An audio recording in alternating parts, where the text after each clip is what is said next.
अस्सलाम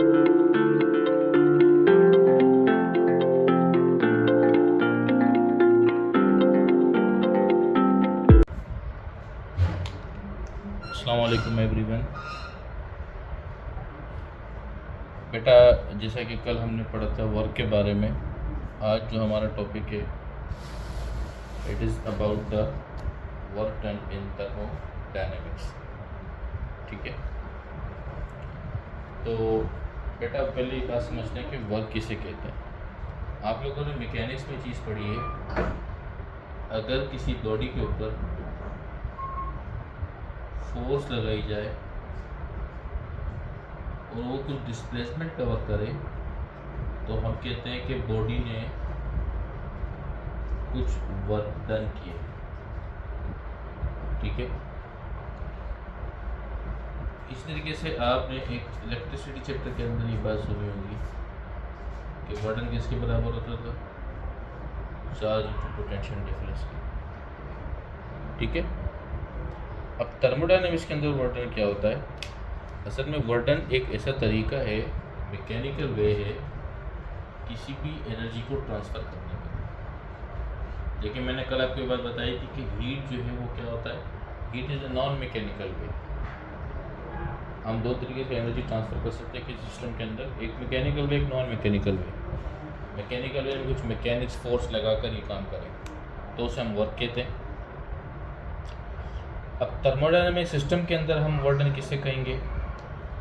बेटा let suppose मेरे पास ये एक सिस्टम है जिसमें कुछ न कुछ गैस फिल्ड है।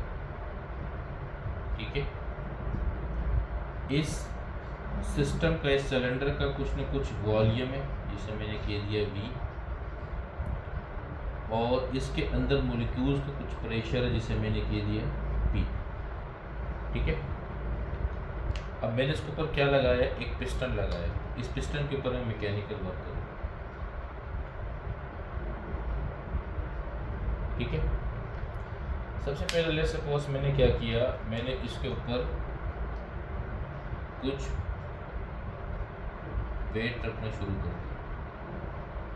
अब जैसे मैं वेट रखूँगा तो बेटा आपको पता है ये पिस्टन क्या होगा, कंप्रेस होगा, क्योंकि गैस में मॉलिक्यूल्स आपस में एक दूसरे से बहुत दूर होते हैं, तो उस वजह से उसको कंप्रेस करना इजीबल होता है। और हम आइडियल गैस की बात कर रहे हैं तो बेटा इसी वजह से लेट सपोज इस पिस्टन की जो नई पोजीशन है वो आपके पास यहाँ पर है। ये सारी की सारी गैस जो है वो यहाँ पर क्या होगी, कंप्रेस होगी।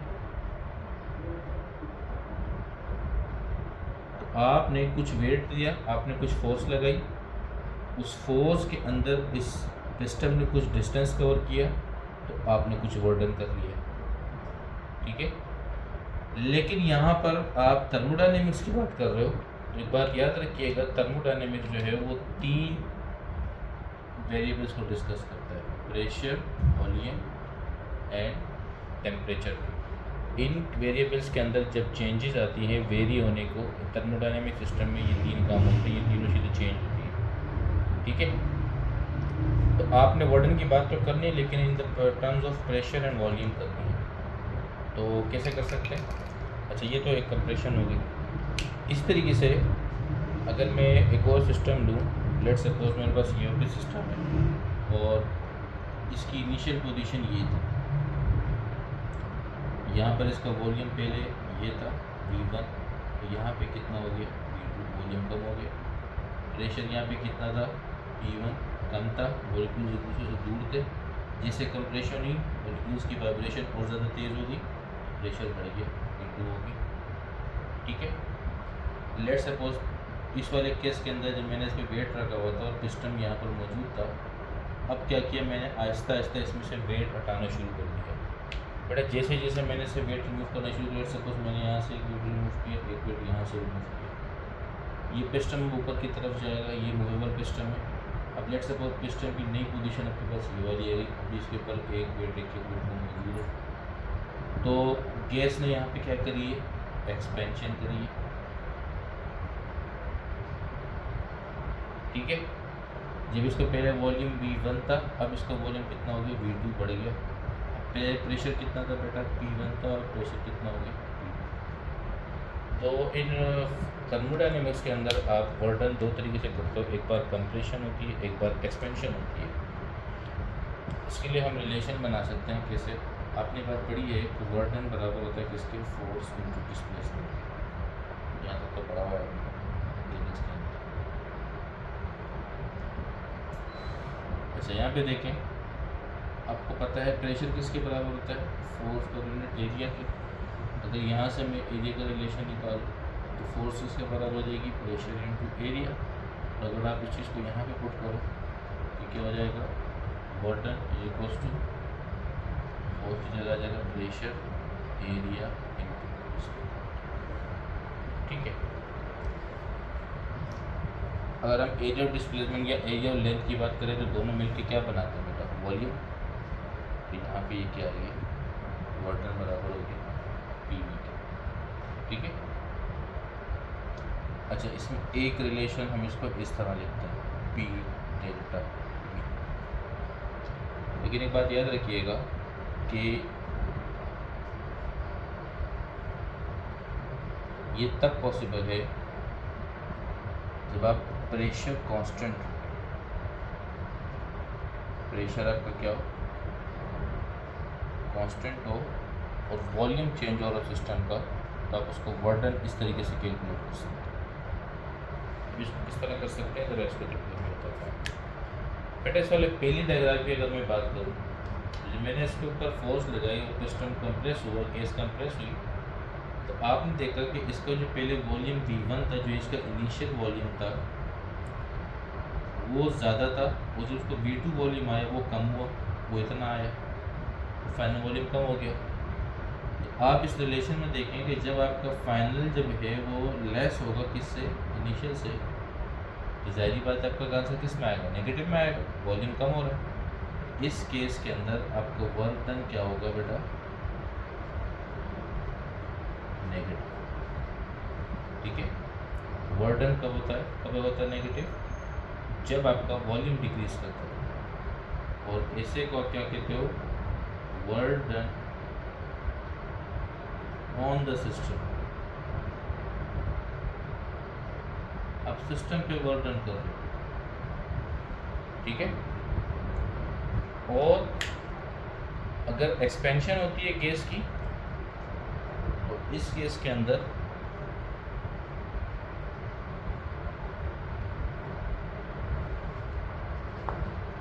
एक्सपेंशन वाले केस में क्या होगा,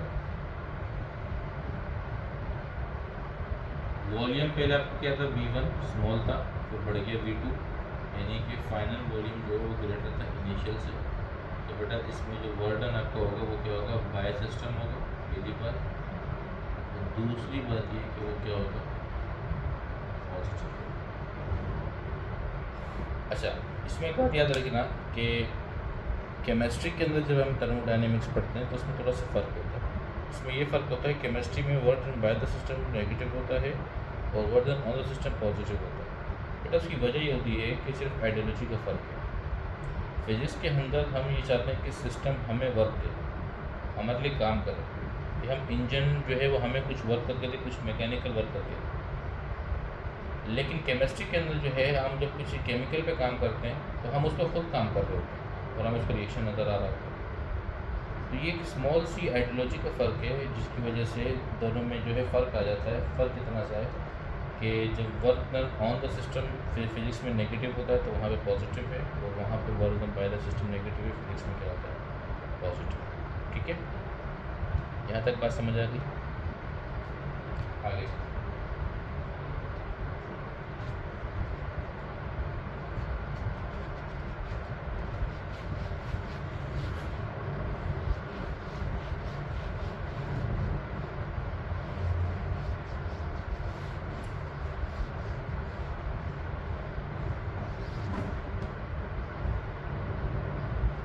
एक और पॉइंट याद रखिएगा, तो मैं आपको शायद आगे लेसन पढ़ा।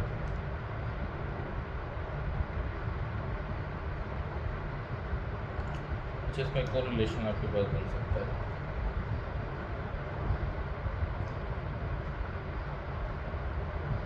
अगर आपको कुछ इस तरीके का न्यूमेरिकल दिया जाए जिसमें आपको चेंज इन वॉल्यूम दिया हुआ हो, लेकिन आपको प्रेशर डिस्कस ना किया, टेम्परेचर दिया हुआ, आपको सिखाएं कि वॉल्यूम चेंज हो रहा है, इतना से कितना टेम्परेचर चेंज हो रहा है, अब बताओ सिस्टम में वाटर कितना होगा। तो बेटे एक बात याद रखना, मैथमेटिक्स वाले इसको समझेंगे कि हमारे पास एक ये भी रिलेशन होता है पी डेल्टा वी। ये आप उस कंडीशन में अप्लाई करते हो जब आपका प्रेशर आपके पास सेम नहीं होता, चेंज होता है, या प्रेशर आपको गिवन ना हो, आप ये वाला रिलेशन अप्लाई कर सकते हो। ठीक है, integration of P delta V from volume V1 to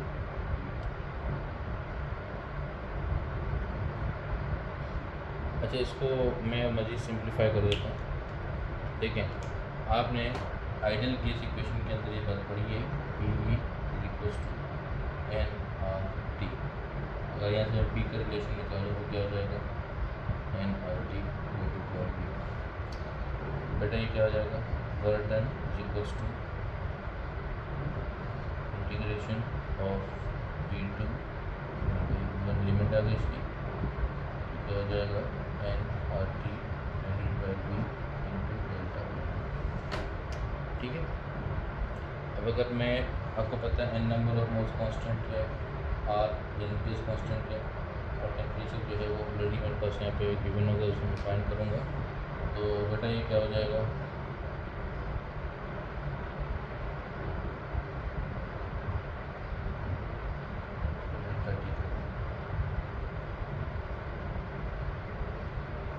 तो बेटा ये क्या हो जाएगा N R delta T, this is the integration of V1 से V2, ये हो जाएगा। ठीक है, आगे देखें।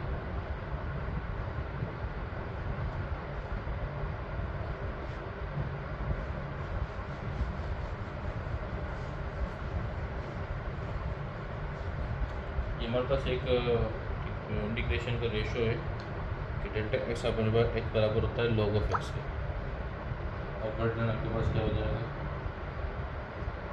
एन और delta T initial log of limit apply करेंगे तो ये हो जाएगा V2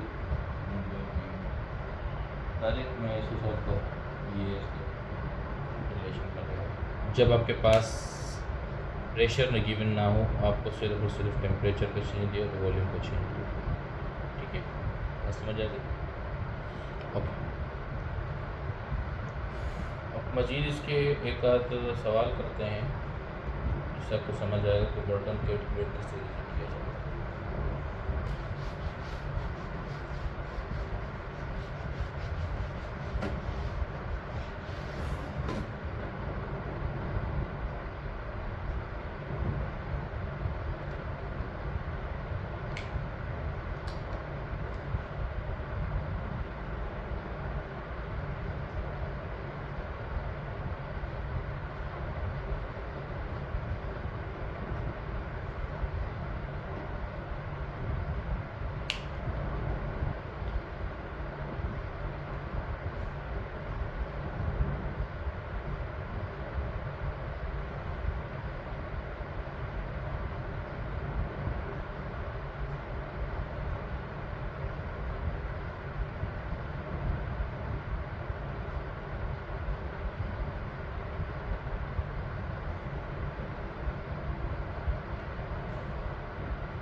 बेटा देखो, ये कोई सवाल दिया हुआ है, एक डायग्राम दी हुई है, एक साइक्लिक प्रोसेस हो रहा है ए से बी से सी से।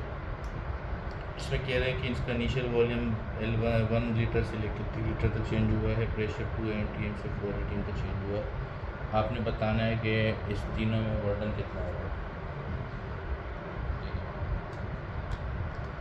अगर मैं आपसे बोलूँ मुझे बताएं, सबसे पहले ये बताएं कि ए से लेके बी तक टोटल कितना होगा, फिर आप ये बताएं कि बी से लेके सी तक टोटल कितना होगा, और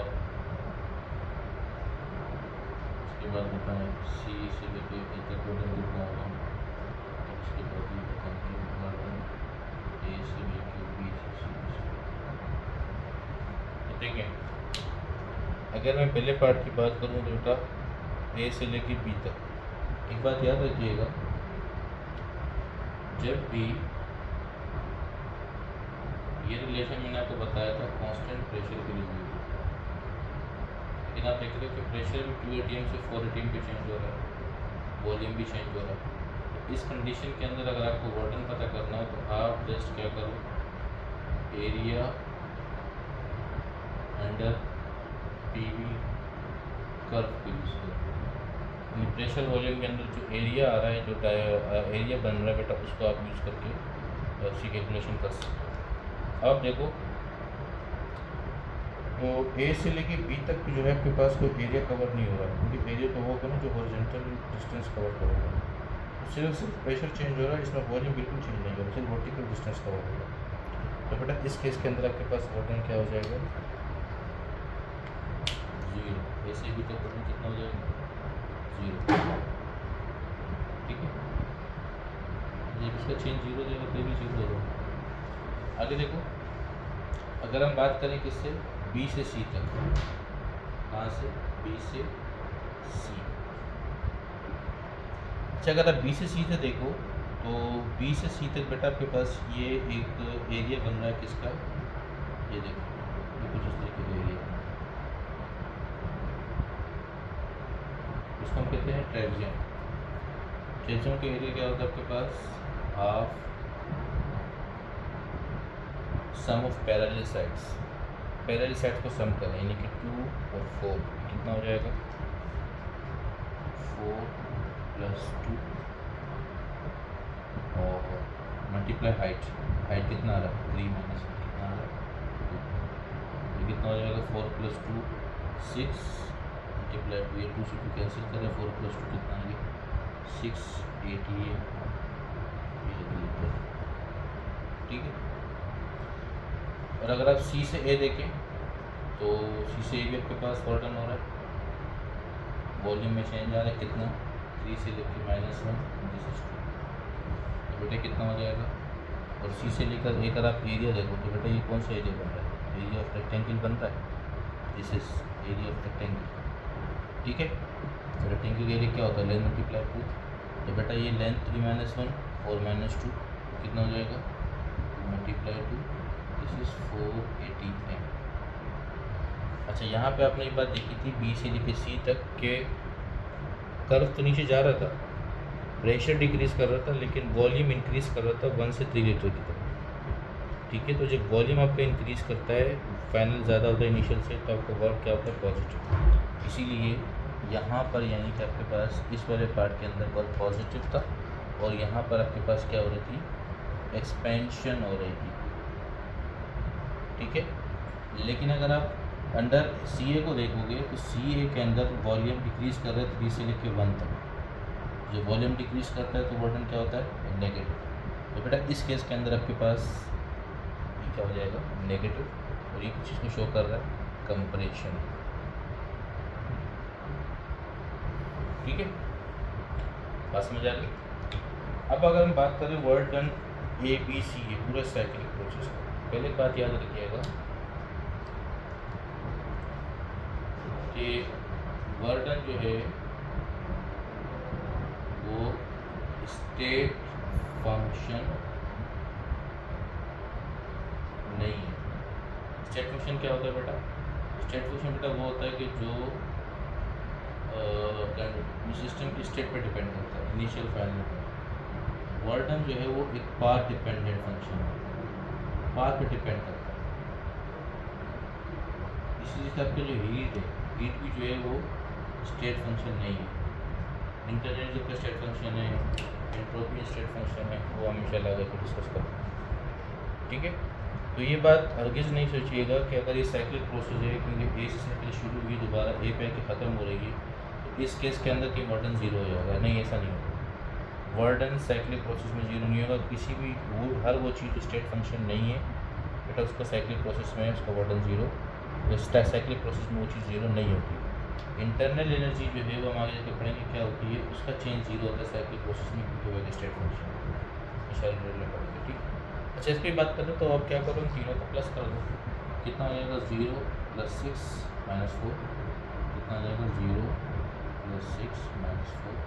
इसका आंसर कितना है? ठीक है, मैं आपको इसका एक शॉर्टकट भी बता सकता हूँ। शॉर्टकट देखते हैं। अगर आपको डायरेक्ट पूछा जाए कि इसकी साइकिल का बताओ, पूरे साइकिल में वर्डन कितना है, ABC, आपको एक होके कैलकुलेट करने की ज़रूरत नहीं है। आप सिर्फ और सिर्फ उस साइकिल का क्या करो, एरिया पता करो। अब जैसे ये साइकिल किस तरह, ये पूरे ट्रायंगल बन रहा है, तो उसका ट्रायंगल का एरिया क्या होगा, हाफ मल्टीप्लाई बेस। बेस क्या है, 3 - 1 2, 3 भी क्या है, 2 से 2 कैंसिल, तो क्या है, पहले भी क्या आंसर आ रहा था, 2 आंसर आ रहा था हमारे पास। ठीक है, 88। ठीक है, तो यहाँ से एक बात समझ आती है हमें कि अगर आपका साइक्लिक प्रोसेस जो है वो क्या हो, क्लॉकवाइज, तो पॉजिटिव वर्क होगा, और अगर एंटी क्लॉकवाइज होगा तो नेगेटिव। ठीक है, बेटा इंशाल्लाह बाकी चीज़ें फिर डिस्कस करें।